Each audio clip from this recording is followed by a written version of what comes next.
నమస్తే తెలుగు ప్రజలకు. Kolampaka Congress party spokesperson Potharaju Balaram గారు మనతో ఉన్నారు. నమస్కారం బలరాం గారు. నమస్కారాలు. కాంగ్రెస్ పార్టీలో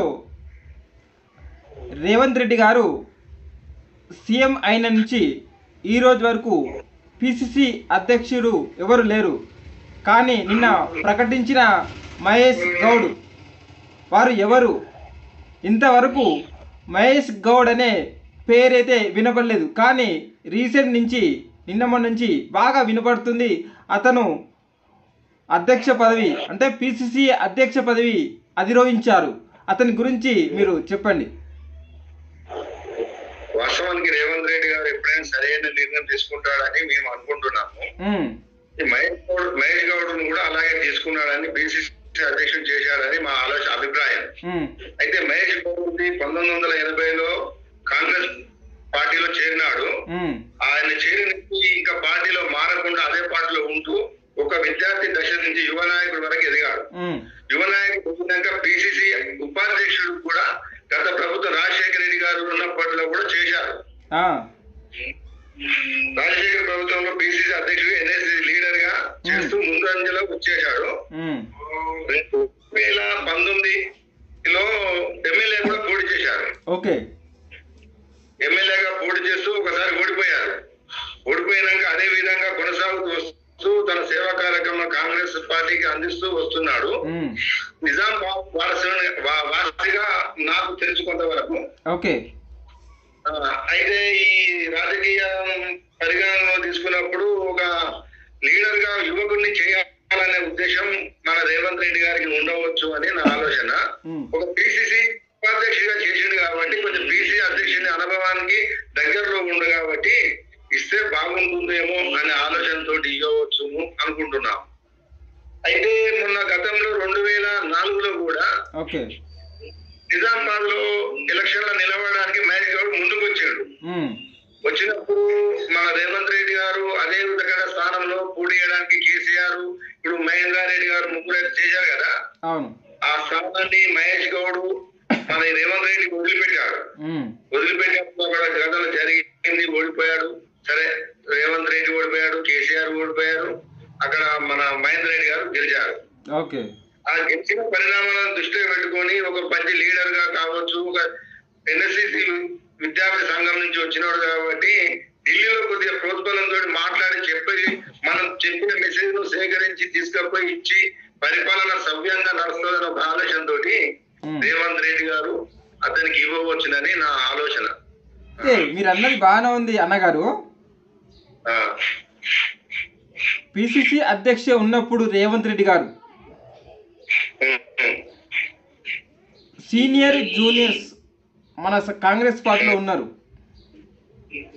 ఈ యొక్క మహేష్ గౌడ్ గారు 100% రేవంత్ రెడ్డి గారికి మద్దతు ఇచ్చిండు. ఆ కారణం వల్లనే నెక్స్ట్ అతను అయ్యిండు పిసిసి అధ్యక్ష పదవి. ప్రచారంలో ఉంది, చెప్పండి. అట్లా అంటే ఇప్పుడు మహేష్ గౌడ్ గారు అట్లా అనుకోండి, ఇచ్చిన వాళ్ళంతా కావాలని ఏమి ఉండదు. అది కరెక్ట్ కాదు. సరే, మహేష్ గారు చాలా గొప్ప పెద్ద వ్యక్తి, లీడరు, ఒక మంచి ఎంపీగా పోటీ చేసిన వ్యక్తి. ఈ ఎంపీగా చేసిన వ్యక్తిని తన కిందకు ఉంచుకోవడం ఇష్టం లేక కూడా చేసాడు అనుకోవచ్చు కదా మనం. అంత పెద్ద వ్యక్తికి తన పని చెప్పలేక అతని హోదా దగ్గర పెద్ద స్థానం ఇవ్వాలని కూడా అనుకోవచ్చు కదా. మధుయాష్కకు ఇస్తే మధుయాష్కకు రేవంత్ రెడ్డి చెప్పగాలి, చెప్తే మధుయాష్క చేయాలి. చేయాలన్నప్పుడు అంత పెద్ద వ్యక్తి కూడా అంత వ్యక్తి నేను చెప్తే ఏ వ్యక్తి అని తీసుకోకూడదు అనుకోవచ్చు కదా మనం. ఇప్పుడు మహేష్ గౌడ్ ఏదో ఈయనకి ఇచ్చినాని చేసినాని కాదు, ఒక యూత్ యువ లీడర్ ను ముందు తీసుకోవాలనే ఆలోచన ఉండవచ్చు అని నా అభిప్రాయం. ఎందుకంటే ఇప్పుడు మధుయాష్క చాలా పెద్ద వ్యక్తి, ఈ మన రేవంత్ రెడ్డి కంటే ముందు నుండి ఉన్న వ్యక్తి. ఆ వ్యక్తి ఏంటంటే ఇప్పుడు కాంగ్రెస్ పార్టీ తరఫున ఢిల్లీలో మాట్లాడే శక్తి ఉన్న వ్యక్తి ఆయనే. కానీ ఈ వ్యక్తి రేవంత్ రెడ్డి అని చెప్పి పంపలేదేమో అని నా ఆలోచన. ఎందుకంటే అంత పెద్ద వ్యక్తికి ఈయన చెప్తే ఈయన పరిస్థితి తీసుకురావద్దు అనుకునే ఉన్నది.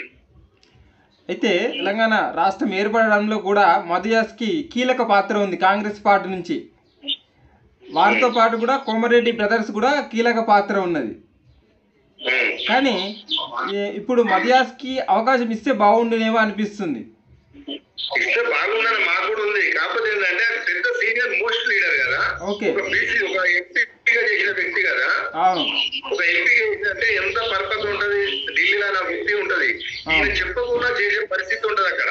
కాకపోతే ఏంటంటే యూత్ ముందంజ ఉంచాలి. ఇప్పుడు ప్రజా పరిపాలన మనకు ప్రజల పాలన అనుకుంటారు, లేదంటే ఒక నిదానం తీసుకొస్తుంది కదా.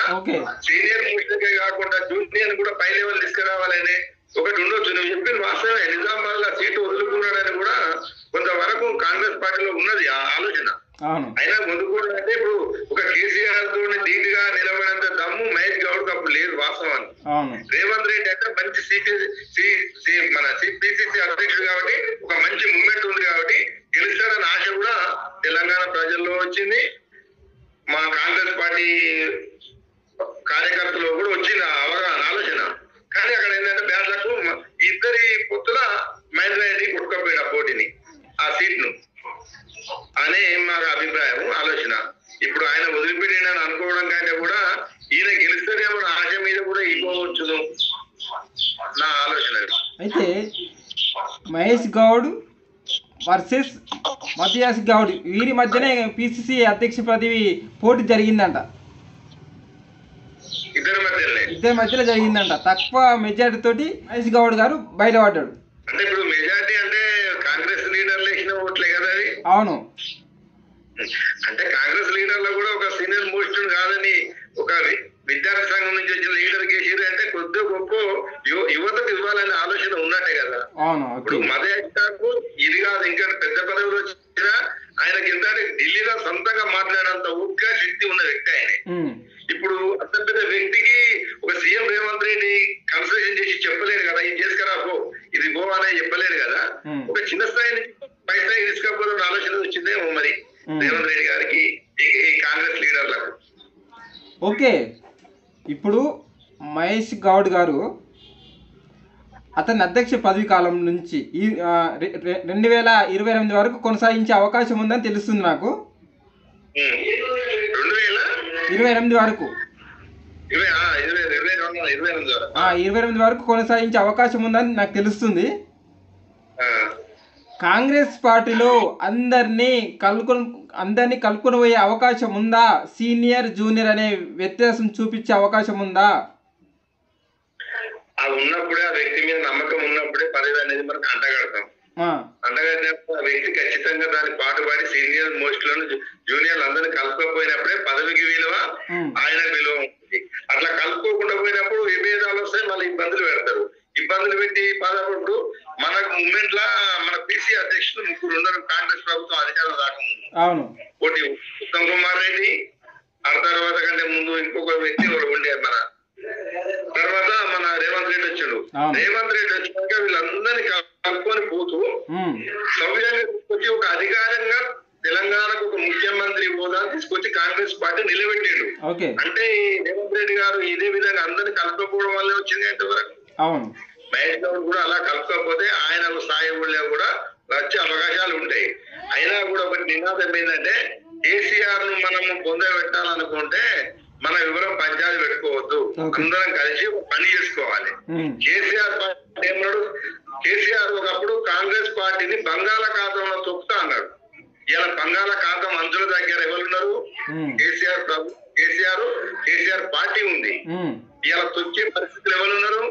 రేవంత్ రెడ్డి కాంగ్రెస్, రేవంత్ రెడ్డి నాయకులు, లీడర్, ఎమ్మెల్యేలు, ఎంపీలు రెడీ ఉన్నారు.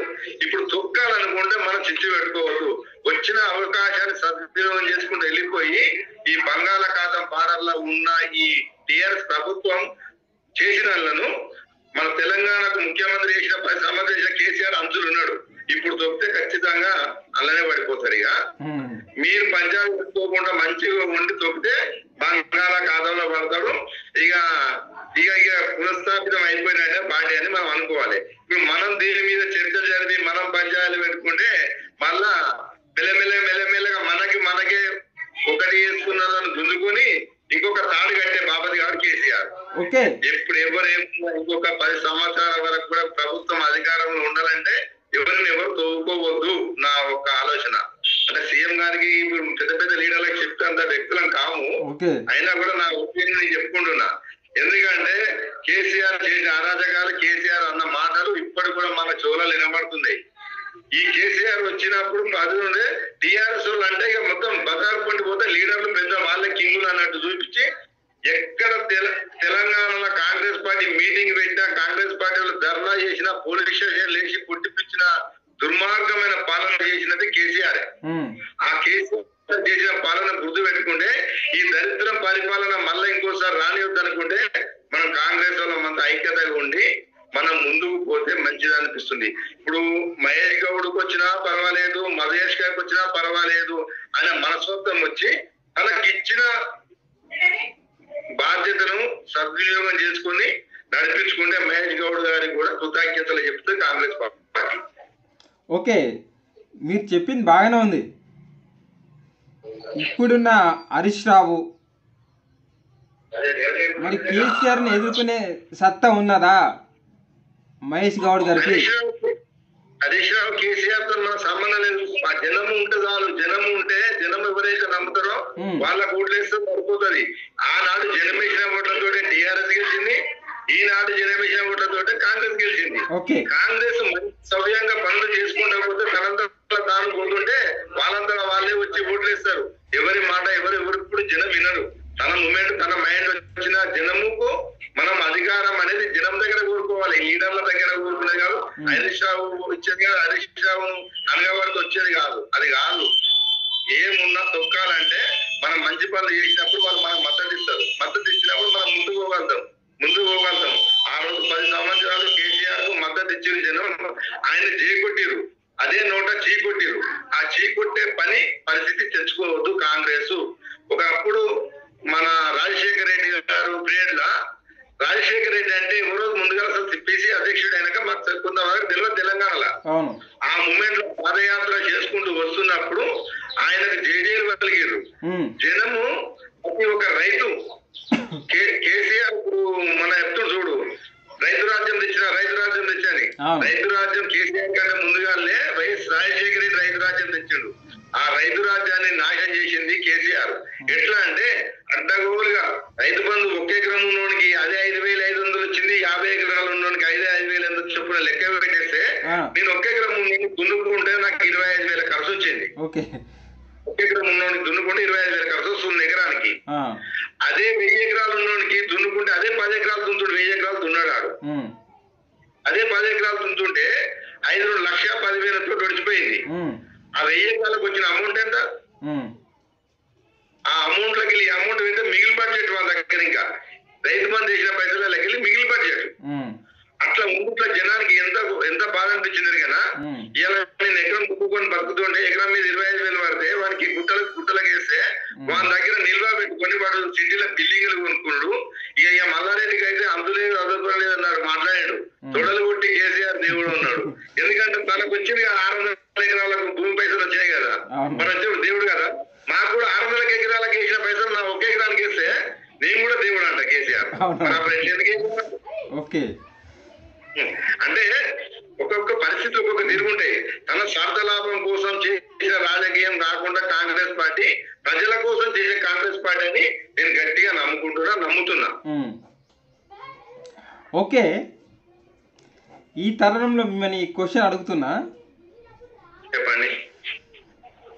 మన జంగారెడ్డి గారు భవిష్యత్తులో నేను ముఖ్యమంత్రిని అయితా తెలంగాణ రాష్ట్రానికి అని ఒక సభలో చెప్పిండు అతని నియోజకవర్గంలో. అవును,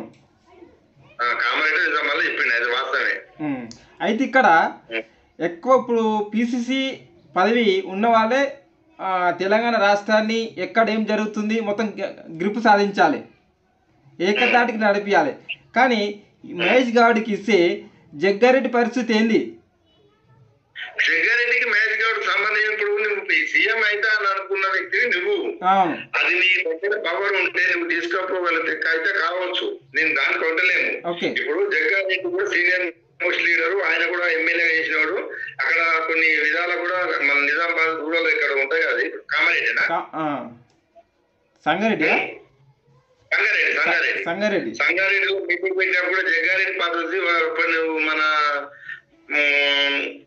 ఉత్తమ్ కుమార్ రెడ్డి ఏదో ఉన్నాడు సీఎం రోషేను ఉన్నప్పుడు అక్కడికి వెళ్ళి పిలిపించి మన మన సోనియా గాంధీ, రాహుల్ గాంధీ, మన్మోహన్ సింగ్ కూడా పిలిపించుకొని సంగారెడ్డిలో భారీ మీటింగ్ పెట్టిన పెద్ద వ్యక్తి వాస్తవాన్ని.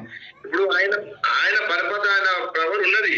కాకపోతే ఏంటంటే ఈ పిసిసి అధ్యక్షుడు అయిన వాళ్ళంతా ముఖ్యమంత్రులు అవుతుందని ఎక్కడ లేదు. అది ఇక్కడ విషయం ఏంటంటే పిసిసి అధ్యక్ష పదవి ముఖ్యమంత్రి ఎందుకు అవుతారండి? ఇక్కడ అందరినీ ఏకదాటిగా నడిపిస్తారు. ఏది స్పందించాలన్నా ఖచ్చితంగా ముఖ్యమంత్రి కంటే ఆ పార్టీ అధ్యక్షునికి ఎక్కువ బాధ్యత ఉంటుంది. అది కష్టం లాభం వచ్చినా అతనే భరించాలి, నష్టం వచ్చినా అతనే భరించాలి.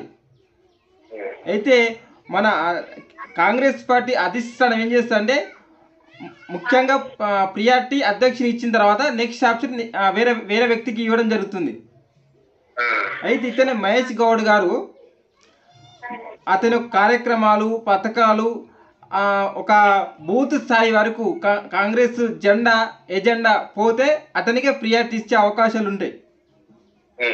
మళ్ళీ మన రేవంత్ రెడ్డి గారు కూడా ఎప్పుడైతే టీడీపీ నుంచి వచ్చి కాంగ్రెస్ పార్టీలో చేరిన తర్వాత యూత్లలో ఫాలోయింగ్ ఎక్కువ పెరిగింది, చాలా మార్పు వచ్చింది. ఉత్తమ్ కుమార్ ఉన్నా సరే వేరే వ్యక్తి అధ్యక్ష పదవి చేపట్టినప్పటికీ కూడా ఎవ్వరికి రానంత ప్రియారిటీ పలుకుబడి ఇతను వచ్చిన తర్వాత వచ్చింది. కాబట్టి ఈ మహేష్ గౌడ్ గారు అతను సేమ్ అట్లనే నిర్వహిస్తే ముఖ్యమంత్రి అయ్యే అవకాశాలు అయితే పుష్కలంగా ఉంటాయి. మన జగ్గారెడ్డి పరిస్థితి ఏంది అని అడుగుతుంది ఇక్కడ. ఇప్పుడు ముఖ్యమంత్రి ఈయన మన మహేష్ గౌడ్ అవుతాడు అనేది కన్ఫర్మ్ గా లేదు. అది వదిలిపెట్టేసి, ఎందుకంటే వీళ్ళిద్దరు ఇప్పుడు మా కాంగ్రెస్ మధ్యలో ఈయన ఆయన చెప్పి ఈ పంచాయతీ మాకు వద్దు. ఇప్పుడు పొన్నాల లక్ష్మి బీసీ లీడర్ గా ఒక మంచి లీడర్. అవును, ఒకసారి బీసీ అధ్యక్షుడు ఇచ్చినాం, కాంగ్రెస్ ప్రభుత్వం ఇచ్చింది కాంగ్రెస్ వాళ్ళు. ఇచ్చినప్పుడు మన ఫస్ట్ తెలంగాణను ఇచ్చినాక తెలంగాణ ఏర్పాటు పడ్డాక ఫస్ట్ లీడర్ పిసిసి అధ్యక్షుడు పొన్నాల లక్ష్మయ్య. పొన్నాల లక్ష్మయ్య నిలబడినప్పుడు పొన్నాల లక్ష్మయ్య పిసిసి అధ్యక్షుడు చేసి మనకు 25 సీట్లు వచ్చినాయి. మొత్తము టిఆర్ఎస్ కే కొట్టుకెళ్ళింది. కొట్టుకెళ్ళినప్పుడు ఆయన ముందు పరస్పరం దాన్ని ఇంప్రూవ్ చేయలేకపోయాడు, ప్రజలకు తీసుకెళ్ళలేకపోయినప్పుడు ఆయన ఏమైందంటే నేను ఈ బాధ్యతకు నేనే అర్హుడిని, నేను దీన్ని ఓడిపోవడానికి కారణం అన్నాడా, రాజీనామా చేసి పక్క జరిగింది. ఉత్తమ్ కుమార్ రెడ్డికి ఇచ్చారు. ఉత్తమ్ కుమార్ రెడ్డి వచ్చినా కూడా అందరికీ ఒకటి కట్టెపట్టుకున్నాడు అంతా కాపరి కాదు. కట్టెపట్టుకున్నాడు అంతా కాపరి కాదు. కాపరి అనే మైండ్ ఉన్నాడు, అన్నిటికీ కాస్తాడు. కాసే వ్యక్తి కావాలి. ఇలా మహేష్ గౌడ్ కాస్తుండొచ్చు, కాయకపోవచ్చు, కాస్తాడు. ఇప్పుడు వైఎస్ రాజశేఖర రెడ్డి కాసిన కాపు ఇలా రేవంత్ రెడ్డి కాసిండు, మళ్ళీ అదే కాపు కాసిండు. అందరినీ ఒక మొత్తం పట్టుకున్నాడా, కట్టె పట్టుకున్నాడా, బదిలాడకుండా మనకు తెలియదు. మొత్తం మీద ఒక అండర్స్టాండింగ్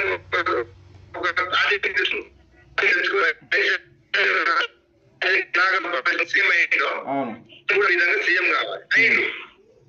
ఇలా మహేష్ గౌడ్ కూడా అంత కుతూహలం మీకు ఇప్పుడు ఆయన హైదరాబాద్ ఇప్పుడు అనలేదు. కాకపోతే అధికార పగ్గాలు పిసిసి అధ్యక్షుడిగా ఇచ్చారు. ఇస్తే ఆయన ఏం చేస్తాడు, ఈయన ఫలితాలను బట్టి ఆయన ముందుకెళ్తాడు. అది ముందే మనం ఎట్లా వచ్చుకుంటాం, జగ్గారెడ్డి రాగమవుతాడా, ఇంకో రాగమవుతాడా, ఈ మాటలు రావద్దు, మనకు అవసరం లేదు అది. ఎందుకంటే ఒక పార్టీలో ఉన్నప్పుడు వాళ్ళు చూసుకుంటారు, వాళ్ళ చూసి ఉంటది. ఏసే ఓటరు ఇప్పుడు జగ్గారెడ్డి ఈడ నిలబడ్డా గెలుస్తాడంటే ఆయన నియోజకవర్గం ఆయనకు పలుకుబడి ఉందని ఒక అర్థమవుతుంది. అర్థమైనప్పుడు ఇంకొక వ్యక్తిని కూడా అవతల వ్యక్తిని కూడా గెలిపించడానికి సహకరిస్తుందంటే ఈయన ఎంత అడిగిస్తుందంటే ఆ వ్యక్తులలో కూడా ఈయన సహకరించే ఓట్లు ఉన్నాయని అర్థమైంది. ఇట్లా 1 by 1 పోతున్నప్పుడు ఆయన ముందుకెళ్ళగలుగుతాడు. ఇలా మహేష్ గౌడ్ మనం ఏం కట్టము సీఎం హోదాకి ఎందుకు పిలుస్తాం, పేరుపోదు కదా. ఆయన ఒక ఢిల్లీకి నుంచి పిసి అధ్యక్షుడిగా పోయి మనకు చేసే తెలంగాణ కావలసిన వసతులు వనరులు తీసుకొచ్చే ఆలోచనతోటి ముందుకు పోతాడు అంతే. సీఎం ఎవరైతే రేవంత్ రెడ్డి ఉండో ఆయన చెప్పిన విధానాన్ని పాటించుకుంటూ వెళ్ళాలి.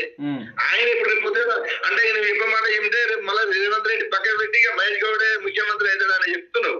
అంటే మహేష్ గౌడ్ ముఖ్యమంత్రి అయితే రేవంత్ రెడ్డి కూడా భయమే కదా అని చెప్పే మాట మీద. అది కాదు, అది మాకు సంబంధం లేదు. ఒక అధికారికంగా మా సీఎం గారు మహేష్ గౌడ్ కు అధికారం ఇచ్చిండు, పిసిసి అధ్యక్షుడు పగ్గాలు చేతికిచ్చిండు.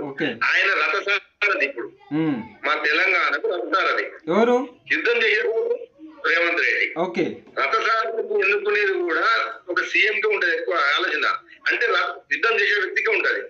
యుద్ధం చేసే వ్యక్తి రేవంత్ రెడ్డి, రథసారథి మహేష్ గౌడ్. పగ్గాలు మహేష్ గౌడ్ చేతులు ఉన్నాయి, గుర్రాల వాయించాలి. ఎట్లా వెళ్తుంది ఎట్లా ఎందుకు పోతే యుద్ధం ఏ దిక్కు నుంచి చేయాలనేది మా రేవంత్ రెడ్డి ముఖ్యమంత్రి ఆలోచన. అయితే మీరు మీరు చెప్పిన దాన్ని బట్టి నాకు మేము అర్థమవుతుంది అంటే నామమాత్రంగా ఉన్నాడా మహేష్ గౌడ్? తప్పు. నామమాత్రంగా ఉన్నోడు చదువు రానోడికి బుక్కులు చేతికి ఇస్తే చదవగలుగుతారా? అంటే నామమాత్రం బుక్ చేతిలో పెడుతున్నా, బుక్కులు చేతిలో పెట్టాను, చదువు రాదు, నేను పెట్టుకున్నా, బుక్కులు చేతిలో పెట్టి బాగా చదువుతాడు చదువు అని ఇప్పించిన ఆయన చదవగలుగుతాడా? డిక్టేషన్ స్టడీ వచ్చిన వాడికే నామమాత్రం అనేది ఉండదు. ఎంతో కొంత స్టడీ వస్తే ఒక మన పుస్తకం చదవగలుగుతాం. ఆయనకు పీటీ ఉపాధ్యక్షుని చేసింది కాబట్టి అవగాహన ఉంది కాబట్టి రేవంత్ రెడ్డి ఇవ్వచ్చు. కొన్ని కార్యక్రమాలలో ఆయన కూడా చూసాడు కదా, ఒక ఎన్ఎస్ఎస్సి లీడర్ కాబట్టి ఇవ్వచ్చు. దాన్ని మనం అట్లెట్లా అనుకుంటాం? నామమాత్రం అనేది అనుకుంటాం. నామమాత్రం అనేది ఇప్పుడు ఏంటంటే గుడికి లింగం పెట్టి అయ్యగారు పూజారి పెట్టి నామమాత్రం వస్తేనే కదా ఆయన శ్లోకాలు వస్తున్నాయి కదా ఆయన చదివేది. శ్లోకాలు అందరూ. మహేష్ గౌడ్ గారు తన పదవికి న్యాయం చేయగలుగుతాడా? ఇప్పుడు న్యాయం చేయగలుగుతారనే ఉద్దేశంతో మా పెద్ద లీడర్లు అంతా ఆయనకు వ్యాఖ్య చెప్పారు, ఆయన ఒప్పించారు. ఆ రేవంత్ రెడ్డి కూడా పూర్తి నమ్మకం ఉన్నప్పటికనే చేయగలుగుతాడన్న ఆలోచన మీదనే ఇచ్చాడు. ఇక చేయలేదంటే దానికి ఏమప్పుడు నా పిల్లగాడు 10th క్లాస్ లో ఫస్ట్ క్లాస్ పాస్ అవుతాడు అని నేను అనుకున్నా. అంటే నేను చదివించిన పిల్లగాడు కరెక్ట్ ఉన్నప్పుడు నాకు నమ్మకం ఉంటది. ఇప్పుడు ఎన్నుకున్న వాళ్ళు కూడా కరెక్ట్ ఏంటంటే ఈయన కరెక్ట్ చేయగలుగుతాడు అని వాళ్ళకు ఉపయోగపడి కాబట్టి ఖచ్చితంగా పాస్ అవుతాడని ఒక ఆలోచనతోటి ఎన్నుకున్నారు. ఇక పాస్ అవుతాడా కాదనేది ఇక ఆయన చదవక మరి కూర్చొని చదువుకున్న విద్యార్థి నేను 10వ తరగతి రాస్తున్నా కూడా పాస్ అవుతాడు అనుకుంటే ఎగ్జామ్ రాయక డుమ్మాలు కొడితే నేనేం చేస్తాం, మనం ఏం చేస్తాం, మీ నాయకులు ఏం చేస్తాం? ఆయన దగ్గర ఉండాలి చెప్పినా. ఇప్పుడు నాకు ఈ బాధ్యత అప్పచెప్పారు, దీన్ని నేను న్యాయబద్ధంగా చేస్తా, ఈ పరిపాలన నా విధం ముందు సాయం చేస్తా, నేను కృషి చేస్తా అని మహేష్ గౌడ్ గారికి ఉండాలి. ఆయన పాస్ అవుతాడా ఫెయిల్ అవుతాడా అని మనం వెళ్ళి చెప్పగలుగుతాం, సక్సెస్ అవుతాడా అని చెప్పలేము. ఆయన వ్యక్తిత్వం మీద ఆలోచన ఉంటది, ఆయన వ్యక్తిత్వం మీద ఆధారపడి ఉంటది. ఓకే, ఇది కూడా ఒక 6 నెలల తెలుస్తా ఉంటది ఏ విధంగా నడవడిక ఉందని కూడా. అంతే కదా, ఏదైనా మనం పొయ్యి మీద పెట్టినప్పుడు ఉడుకుంటే అన్నము మెత్తగా పలక ఉంటుందా అనేది ఏర్పడుతుంది. ఆ ఏర్పడినప్పుడు పలక అవుతున్నప్పుడు ఏమవుతుంది, దాన్ని ఏదో ఒకటి చేయాలి, మెత్తగా అవుతున్నప్పుడు ఏదో చేసుకోవాలి. అది బియ్యం కరెక్టా కావాలని అప్పుడు గుర్తుపడతాం. అదే ఈరోజు చూడడానికి బాగానే ఉన్నాయి, డూప్లికేట్ బియ్యం అయింది అందుకనే ఖరాబ్ అయింది అని చెప్పగలుగుతాము. అది చేయడం మనకి రాలే కదా. అది రేపు ఆయన చేసే పని కార్యక్రమాలను బట్టి, ఆయన తిరిగే పద్ధతులను బట్టి ఎవరికి ఇబ్బంది కాకుండా తనంతా తాను పని చేసుకుంటూ పోయే వ్యక్తిత్వం ఉంటే అందరూ సవ్యంగా ఉంటది. కానీ మొత్తం మీద కేసీఆర్ ను బంగాళాఖాతంలో దొక్కాలనుకుంటే మాత్రం వీళ్ళు కట్టుగా ఉండాలి. అది నా కోరిక. తన పరిపాలన విధానంలో ప్రజా పరిపాలన అని చేస్తాడు, ప్రజల కోసం అన్నాడు. ముందు గేట్లు తొలగించినప్పుడే ప్రజా పరిపాలన మీద ఆసక్తి ఉంది. కంచెలు తొలగించినప్పుడే అన్ని పోయే ఆవిష్కారం ఉంది. చుట్టూ గోడ కట్టుకొని గడికాడ దర్వాజా పెట్టుకొని కూర్చుంటే తన సొంతమైపోతుంది. ఆ గడి గోడలు బద్దలు కొట్టి దర్వాజా తెచ్చిందంటే మన అందరిది అని చెప్పేసాడు. ఇక అంతే ముందుగా ప్రజా పరిపాలన అనేది అక్కడనే తీసుకొచ్చిండు ఆయన. ఓకే, థ్యాంక్ యూ అన్న గారు. రైట్.